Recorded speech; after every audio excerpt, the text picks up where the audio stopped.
Boa noite a todos. Hoje, exatamente 7 de maio de 2025, estamos nós reunidos para estudarmos a obra. Que bom! Então vamos iniciar fazendo a nossa prece de gratidão.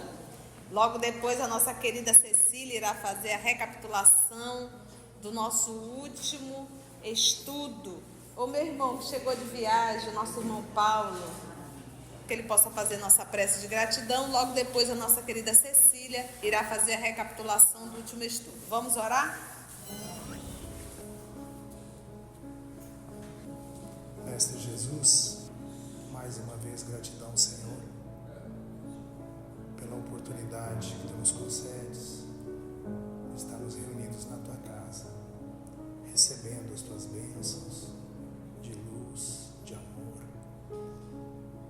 aprendendo mais um pouquinho, Senhor, nos qualificando para sermos verdadeiros servos na Tua obra, que nós possamos aproveitar esse momento sublime e absorver os conhecimentos que os Teus mensageiros nos trazem, inspirando a nossa irmã Conceição, e que nós possamos entender a Tua mensagem e que possamos, mais que isso, Mestre amado, colocar em prática no nosso dia a dia, cumprirmos o nosso propósito de reforma íntima, de crescimento moral e espiritual. Agradecemos a Ti, Mestre amado, aos irmãos queridos mentores dessa casa, que tanto nos auxiliam, aos nossos mentores, esses amigos queridos, que nos acompanham todos os dias, que nós possamos estar cada vez mais sintonizados com eles, para receber assistência, amparo, as intuições e a inspiração, para continuarmos cumprindo o nosso propósito. Muito obrigado por tudo, Mestre. Fica conosco. E nós também queremos estar sempre contigo, todos os dias de nossas vidas. Que assim seja.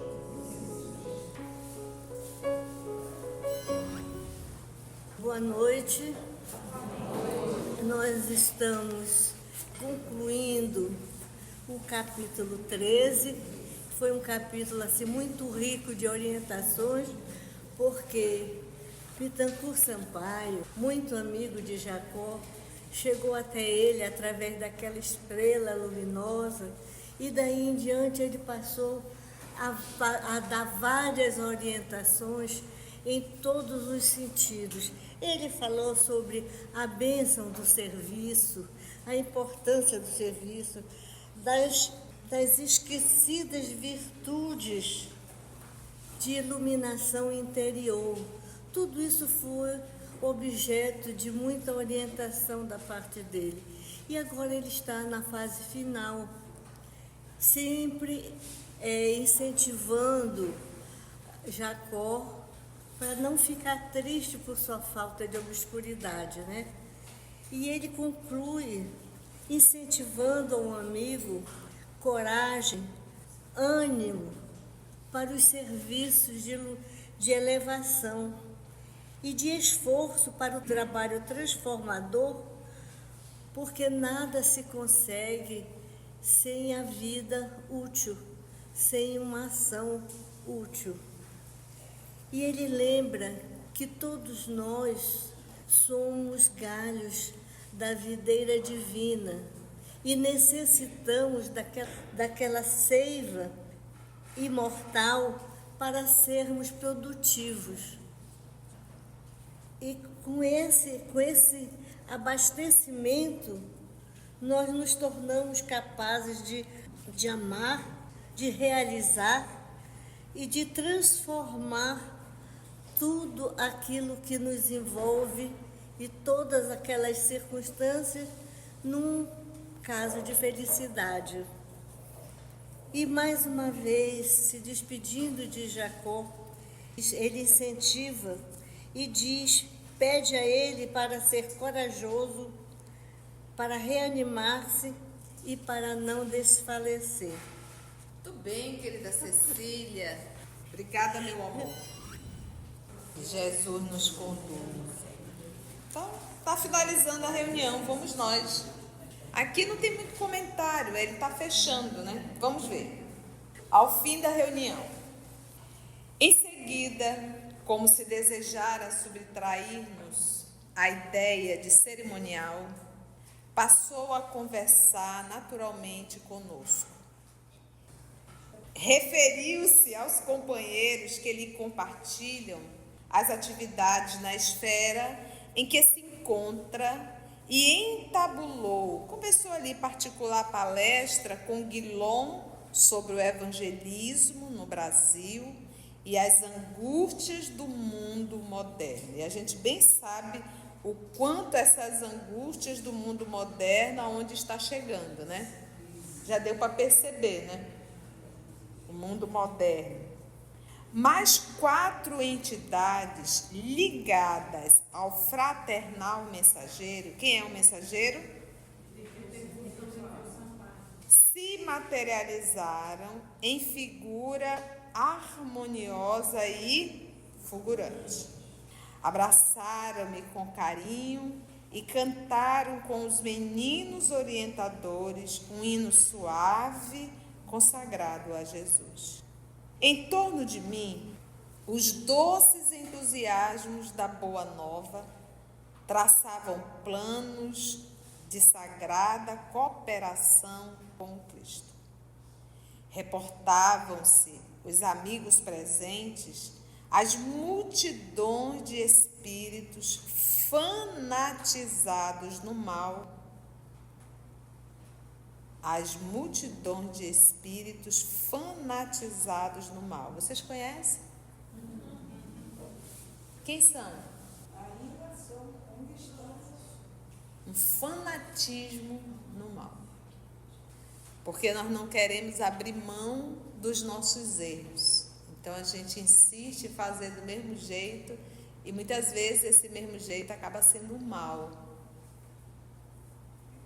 Fanatizados no mal e aos sofredores desencarnados de todos os matizes, examinando recursos para esclarecê-los, ampará-los e auxiliá-los. Mas, apesar do interesse com que eles registrava os projetos de renovação redentora, não tinha comigo senão lágrimas de compulsão e reconhecimento. Então imagina ele estar ali ao lado, ouvindo esses irmãos falarem do evangelismo, né, do evangelho aqui no nosso país, no nosso Brasil, verificando o trabalho a realizar. É mais ou menos assim, eu digo que nós temos muito trabalho a fazer. E é como Jesus diz, olha, a seara é muito grande, mas são muito poucos os ceareiros. E são. Né? E quando ele fala em pouco, é pessoas comprometidas. Nós temos um grande déficit realmente de trabalhadores espíritas comprometidos com o trabalho. E comprometido ao ponto de colocar o trabalho em primeiro lugar. Né? Então a gente vê muito como trabalhador espírita, eu não vou, por quê? Porque eu tenho uma festa. Eu não vou, por quê? Porque eu estou com uma dorzinha de cabeça, uma enxaqueca, acordei hoje assim. Eu não vou porque meu filho pediu para mim não sair de casa hoje. Né? Então nós não temos esse comprometimento com o trabalho, nós não temos o comprometimento com o estudo. Né? Então a gente pode ver que isso não está em primeiro lugar da nossa vida e nem em segundo.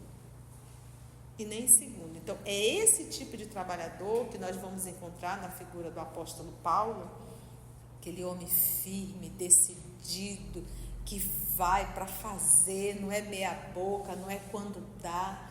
Eu me lembro de Lucas olhar para Paulo e dizer, Paulo, você está com febre, você está doente, não faça essa viagem agora. E Paulo respondeu, entre ficar com a doença e ficar com Cristo, eu opto ficar com Cristo. E foi na viagem. E pelo caminho ficou bom. Né? Então é esse tipo, com essa garra mesmo, isso nós não temos, são pouquíssimos. Né? Então essa falta de comprometimento, de assiduidade, de se preparar, sabe, de abrir mão do seu repouso, né? Abrir mão do seu tempo, se a gente pode dizer que o tempo é nosso, porque não é, né? O tempo é de Deus, a gente só tem que aproveitar. Então eles estavam ali e ele só chorava, né? De reconhecimento. Poxa vida, olha, eu estou aqui, estou bem. Outros cânticos se fizeram ouvir comoventes e formosos. E, quando Bittencourt Sampaio e os dele se despediram num deslumbramento de júbilo, senti o princípio de uma revolução interior, de profundas consequências em meu futuro. O que mais doía, qual era o motivo de sofrimento do senhor Frederico Figueiredo? E qual era o motivo? O motivo era o orgulho e a vaidade. Então, em nenhum momento ele foi acusado, em nenhum momento ele foi apontado pelos irmãos, foi muito bem acolhido. Doutor Bezerra veio acolher, o senhor Andrade, ele está nos braços da filha, foi acolhido numa colônia. Então, ele tem vários pontos positivos, mas ele conseguiu se prender em o fato de não ter luz, e isso ele acabou sofrendo muito, porque ele acreditava que ele teria luz própria. Então, foram 30 anos de trabalho árduo dentro da Federação Espírita, né? Ali na época ainda no Rio de Janeiro. Então, isso fez com que ele sofresse bastante. Então, é como diz o Evangelho, todo aquele que se eleva, mesmo que seja a nível psíquico, eu me elevo, eu me acho que eu sou uma pessoa, que eu já estou fazendo isso, isso já é se elevar, né? E só o fato de eu achar que eu já estou, isso já denota a minha inferioridade, isso já vai demonstrar a minha queda. Então é bom nós sabermos que nós somos espíritos nos esforçando para nos tornar pessoas melhores, mas não achar que... E tem muito isso no movimento espírita, né? Tem pessoas que já estão há muito tempo, elas têm certeza que já estão no espírito superior, né? Então fala como se fosse um espírito superior, e não é. Então só o fato de eu achar que eu já sou, isso já demonstra que eu não sou. Outros cânticos, então, aí ele diz assim: de júbilo senti o princípio de uma revolução interior, de profundas consequências em meu futuro. Perdera momentaneamente a curiosidade doentia que me orientara até ali. A curiosidade é boa? É, mas existe a curiosidade que é o quê? É doentia. O que é uma curiosidade doentia? Aquilo te faz mal e faz mal aonde você está. A tua curiosidade incomoda. Ela chega no momento errado. Entende isso? Que me orientara até ali. A claridade dos outros acentuara-me a obscuridade, né? Então, quando eu vi a claridade do outro, eu percebi a minha obscuridade. Minha inquietação característica centralizara-se. Por que avançar no conhecimento cerebral de almas às escuras? Por que eu vou buscar tanto conteúdo intelectual se a minha alma está escura? Então, ele foi pelo caminho realmente do muito estudo, e a gente tem que estudar, isso faz parte. Mas o estudo, ele tem que ter vida, e um estudo com vida é quando eu pratico.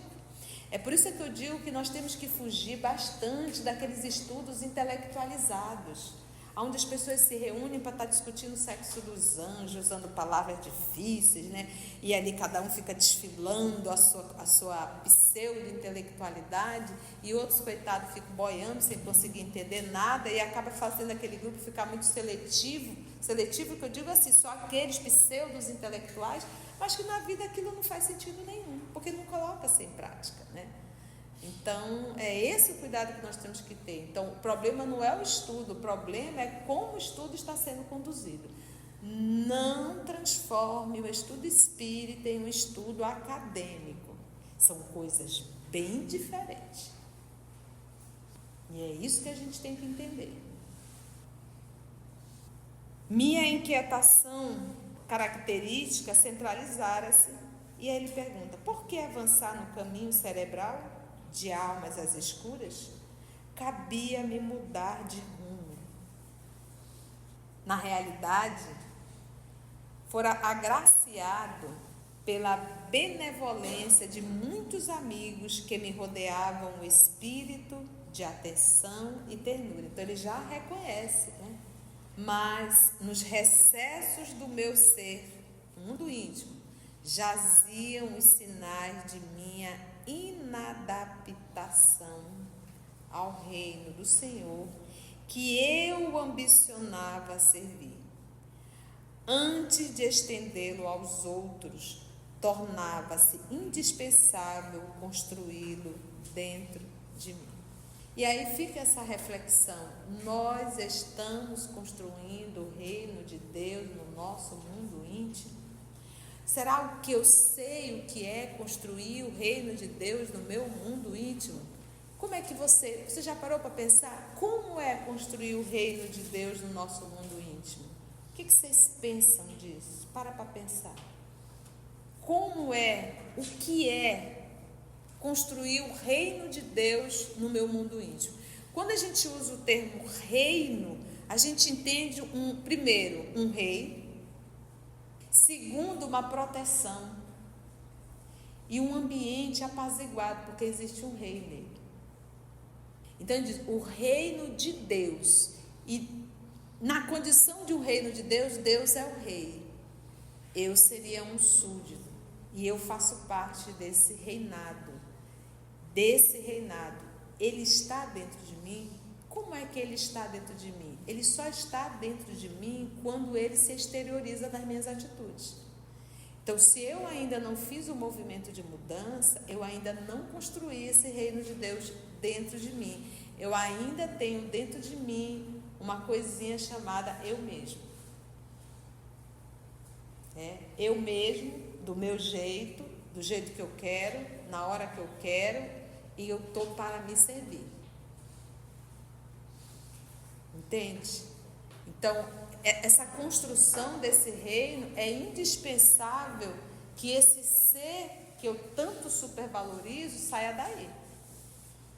E a gente comece verdadeiramente a colocar o Cristo aí. Porque se eu coloco Ele, eu estou refletindo Deus. E isso muda tudo, gente. Muda a minha forma de ser, a minha forma de falar, a minha forma de passar pelos problemas, a minha forma de me deparar com um problema com o meu irmão. Toda a minha atitude toma um novo rumo. E essa minha atitude me traz paz. Quantas vezes a gente fica em casa com uma consciência de culpa porque a gente falou alguma coisa que a gente diz, puxa, podia ter falado aqui. Não é verdade? Não fica assim? Poxa, naquela hora isso quando a gente já está um pouco desperta. Então, quando a gente começa a seguir verdadeiramente as lições de Jesus, a gente começa a ter paz, gente, sossego, segurança. Eu ontem estava com uma grande amiga, aí vocês sabem que eu tenho alergia a glúten, né? Mas ela fez com tanto, ela providenciou com tanto carinho, aí tinha um quichezinho assim, de bacalhau. Eu digo assim, eu sou vai dar um refluxo, alguma coisinha, mas vamos lá, né? Aí eu comi um quiche, estava tão bom, comi o segundo. No terceiro, eu acho que eu estou com uma espinha na garganta. Aí eu estou com uma espinha na garganta. Tome água. Aí eu assim, não tome, vá ao banheiro. Eu digo, um momento. Aí fui ao banheiro. E faz gargarejo, faz isso e a espinha lá. Meu pai, ele orava para a espinha. Então ele chegava, orava e a pessoa devolvia a espinha. Aí eu digo, papai, eu estou com uma espinha. Segunda vez eu faço isso. Se não der para o senhor, Jesus manda alguém. Né? Gente, a espinha voltou. Coisa impressionante, sabe? Aí eu saí do banheiro toda metida, né? Com a espinha, a prova do crime. Eu disse, olha amiga, aqui a espinha. Ela disse, meu Deus, e era grande. Eu disse, agora eu vou contar para vocês como é que ela saiu. Então, é esse movimento, sabe, que a gente começa a pensar, não de um Jesus longe, mas um Jesus perto. A gente nunca está desamparado, a gente nunca está desassistido. Agora, nós temos que entender que algumas vezes as coisas tendem a acontecer. Aí a gente pede força para passar por isso. Não é verdade? A gente pede força para passar. Então, quando a gente pede, não é atendido, a gente já não é que ficou sem resposta. A resposta já foi dada. Eu só preciso entender e aceitar. Quando a gente pede e a coisa não muda, Deus já deu uma resposta. Você precisa passar por isso. Então, ou é uma prova ou é uma expiação. Então, agora o meu pedido vai ser diferenciado. Então, Senhor, me ajuda a ter força, sabedoria para tirar as lições que eu devo tirar dessa prova ou dessa expiação. Simples assim. Olha, gente, Deus não está preocupado com o corpo. Ele está preocupado e ocupado com a alma. Se nós tivermos que nascer todo tronchinho para que a alma se aperfeiçoe, vai nascer. Se nós tivermos que morrer aos 29 anos porque é o melhor para o espírito, vai morrer. A misericórdia divina, o foco dele é a alma. O corpo é a roupa. É o instrumento que nós somos responsáveis. Então, eu digo assim, a gente diz assim, é difícil a vida, é muita luta na vida terrena? É muita luta. Mas 70% da luta é a encrenca que a gente arruma. Não é Deus mandando, é a gente arrumando encrenca na nossa vida. A gente arruma demais. A gente fica com raiva até da toalha molhada que está em cima da cama. E a gente faz disso um drama. Né?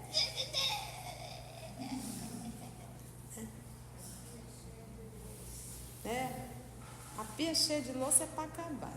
A toalha ainda vai lá, mas a pia cheia de louça... Alguém levantou, comeu, ainda deixou com besta lavar, né? Aí é para acabar, né? Finalizando, gente.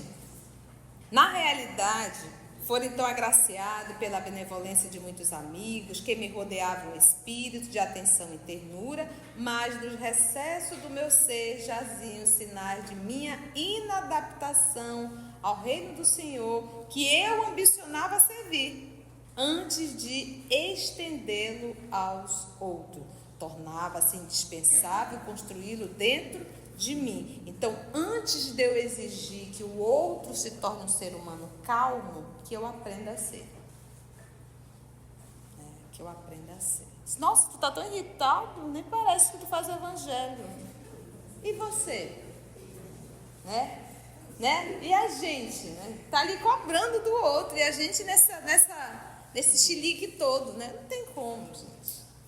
O ser humano, quando ele tem um reino de Deus dentro de si, ele compreende o outro. Ele não exige, ele compreende. Ele não condena, ele não critica, ele compreende. Embora a beleza inesquecível daquela noite de amor, as graças recebidas confirmavam-me, no fundo, as primeiras impressões de que eu não passava de um quê? Então, antes ele queria luz, agora ele entende que ele é um? Não tem. E pronto, já começou a entender. Esse é o processo. Agora você para pensar. Ele trabalhou bastante, fez muita atividade, construiu amigos, ninguém tira isso dele. Ele precisava fazer uma autoavaliação, que a vaidade estava ali dentro dele, o orgulho, ele acreditava que que seria um ser humano de luz. Mas não faltou amparo para ele. Então, ele teve esse sofrimento, porque foi uma dor, foi um sofrimento, mas amparado. Agora vamos pegar André Luiz. André Luiz era orgulhoso, vaidoso? Aonde que a ficha dele caiu? E nós sabemos que umbral, a palavra umbral é porta de entrada. Tá? É uma porta de entrada. Então, quando o André fala em umbral, não pensa no espaço físico. Então, o André Luiz, ele tinha que fazer, ele não era um homem mau. Ele foi um homem que se tornou muito vaidoso e orgulhoso por conta da posição. Você sabe que isso mexe muito, é um perigo, a posição, os títulos. E ele tinha uma encrenca, que eram os vícios, tanto o vício do álcool, sendo médico, como o vício sexual. Tanto é que ele adquiriu a sífilis. Então, como ele era um homem da área da saúde, era um homem que tinha conhecimento, ele passou a ter uma responsabilidade maior com o corpo, porque ele sabia. Então, a vaidade, o orgulho e mais a responsabilidade por não ter cuidado dignamente do instrumento, que é o corpo, ele precisava fazer uma autorreflexão. E nessa autorreflexão, ele não angariou amigos. Lembra disso? Quem que intercedia por ele? O livro fala, se não me falha a memória, eu não lembro, de 6.000 pessoas que ele atendeu gratuitamente. Dessas 6.000 pessoas, se não me falha a memória, está lá no livro, só 15 pessoas oravam por ele. 15 pessoas oravam por ele. E aí o Clarence explica porque só 15. Ele não angariou amigo, ele atendia de qualquer jeito. Tanto é que isso ficou muito na minha cabeça. Eu digo assim, Senhor, se eu estou numa profissão que eu atendo a humanidade, é porque eu tenho um compromisso com a humanidade. Se eu estou aqui conversando com todos vocês, eu tenho um compromisso com a humanidade.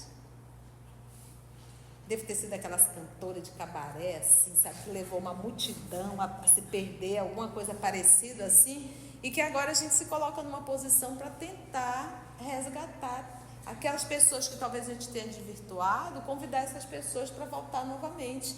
Então, quando nós estamos num papel que nós atendemos a multidão, é porque nós temos compromisso com a multidão. Então, ele teve a oportunidade de angariar muitos amigos, mas ele não fez isso. Só 15 pessoas oravam por ele. Então, o orgulho, a vaidade, a prepotência e o fato de não ter se preparado para a vida espiritual, porque ele não se preparou, poucos de nós nos preparamos para isso, ele se viu numa condição que ele achava que ele estava louco. E o umbral não é um espaço físico demarcado. Deus disse assim, vamos fazer um umbral bem aqui.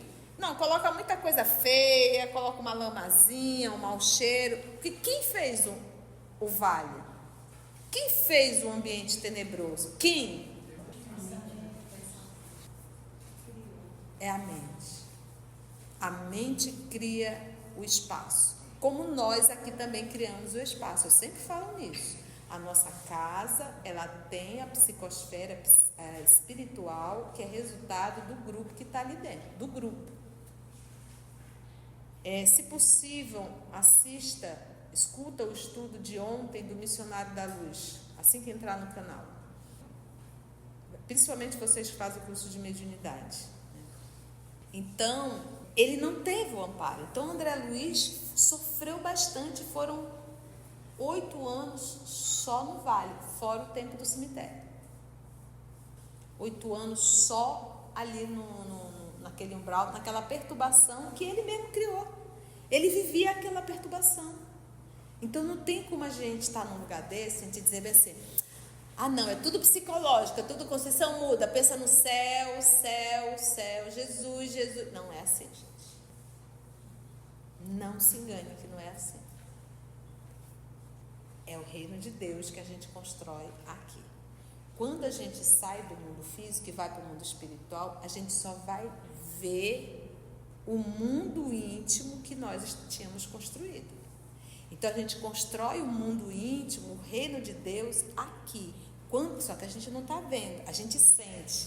Então essa nossa histeria, esses nossos excessos, essa nossa gritaiada, esse nosso mau humor, essa forma difícil de convivência, esse é o nosso mundo íntimo. Quando a gente desencarnar, a gente vai se deparar com quem? Com ele. Dizer, credo, mas era o mundo que eu criei.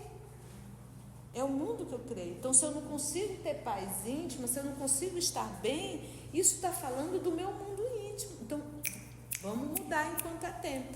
A gente vê no Memória do Suicida também, né? Tem um caso que foi recolhido, não me lembro quem era, não sei se era o Jerônimo, não me lembro. Ele já estava no hospital, na enfermaria. Aí, sabe que enfermaria juntou mais de 2, um quer saber da vida alheia, né? Impressionante. Menino, tu tá assim por quem? Morreu de quem? E o pessoal começa a contar suas dores. E na enfermaria não foi diferente. Então, um dos suicídios começou a contar como foi o suicídio, porque foi o suficiente. Ele começou a se desesperar, as paredes começaram a perder a cor, ficando escura, disparou o alarme. os enfermeiros chegaram e colocaram ele para dormir. Então, é isso. É por isso, quando a gente está encarnado, a gente não entende muito bem. É por isso que é necessário nós não falarmos de coisas ruins, falarmos do passado, daquelas coisas desagradáveis, porque toda vez que nós voltamos a falar, por isso que Jesus, sabiamente, ele manda o quê? Esquecer. E esquecer é não lembrar, não trazer a consciência sempre. Porque a gente volta a viver, a gente volta a sentir, fica na psicosfera, um ambiente denso, e acabou com o dia da gente. Foi bom, gente? E assim nós finalizamos agora o item 16, né, o capítulo. No nosso próximo encontro, se Deus permitir, nós vamos adentrar no capítulo 17, na Escola da Iluminação. Se você chegou até aqui o final, deixa seu comentário. É muito importante a gente poder ler o teu comentário. Não esqueça de curtir para que possa divulgar a página, dar o seu like, né? E, se possível, faça a sua inscrição no nosso canal e toca o sininho. Porque quando você toca o sininho, o YouTube avisa para você quando o EOS publicar um novo estudo. Então, receba um grande abraço da família EOS Manaus.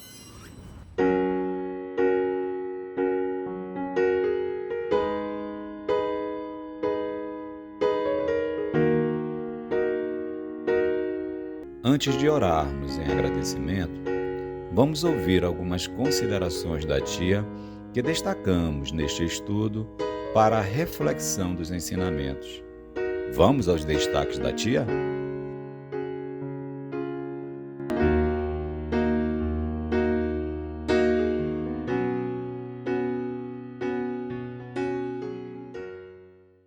Então, nós não temos esse comprometimento com o trabalho, nós não temos o comprometimento com o estudo, né? Então, a gente pode ver que isso não está em primeiro lugar da nossa vida e nem em segundo. Mas o estudo, ele tem que ter vida, e um estudo com vida é quando eu pratico. Não transforme o estudo espírita em um estudo acadêmico. São coisas bem diferentes. E aí fica essa reflexão, nós estamos construindo o reino de Deus no nosso mundo íntimo? Será que eu sei o que é construir o reino de Deus no meu mundo íntimo? Desse reinado, ele está dentro de mim? Como é que ele está dentro de mim? Ele só está dentro de mim quando ele se exterioriza nas minhas atitudes. Então, se eu ainda não fiz o movimento de mudança, eu ainda não construí esse reino de Deus dentro de mim. Eu ainda tenho dentro de mim uma coisinha chamada eu mesmo. Essa construção desse reino é indispensável que esse ser que eu tanto supervalorizo saia daí. E a gente comece verdadeiramente a colocar o Cristo aí. Porque se eu coloco Ele, eu estou refletindo Deus. E isso muda tudo, gente. Muda a minha forma de ser, a minha forma de falar, a minha forma de passar pelos problemas, a minha forma de me deparar com um problema com o meu irmão. Toda a minha atitude toma um novo rumo. E essa minha atitude me traz paz. Então, quando a gente começa a seguir verdadeiramente as lições de Jesus, a gente começa a ter paz, gente, sossego.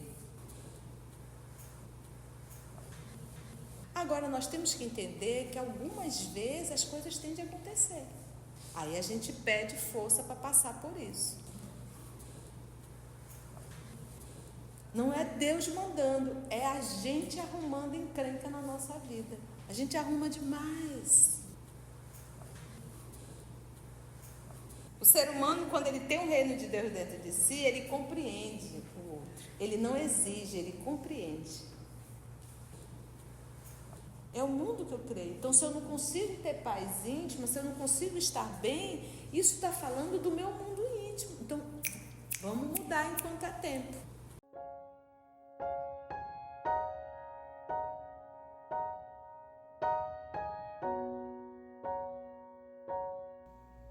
Assim, concluindo o nosso estudo de hoje e agradecendo o nosso Mestre Jesus por mais este momento de aprendizado, vamos orar?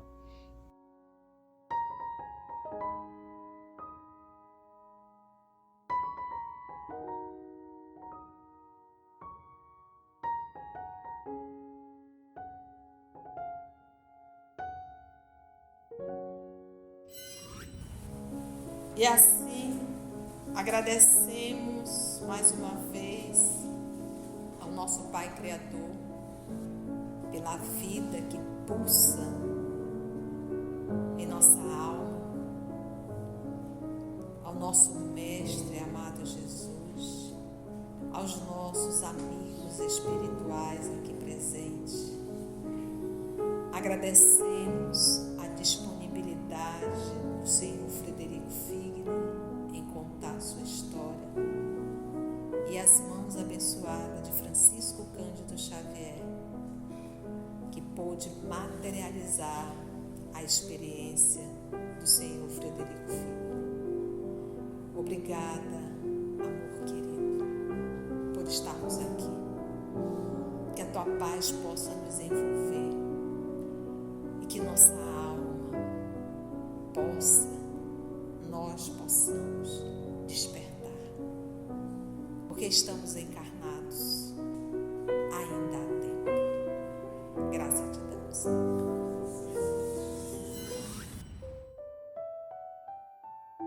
EOS Manaus, estudando para servir ao Cristo.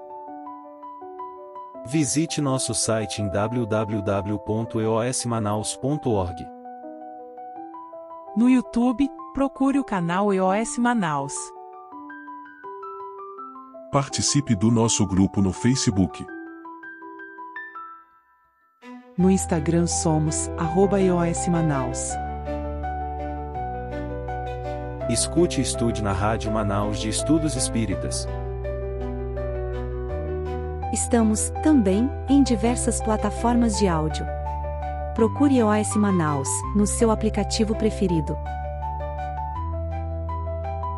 EOS Manaus. Estudando para servir ao Cristo.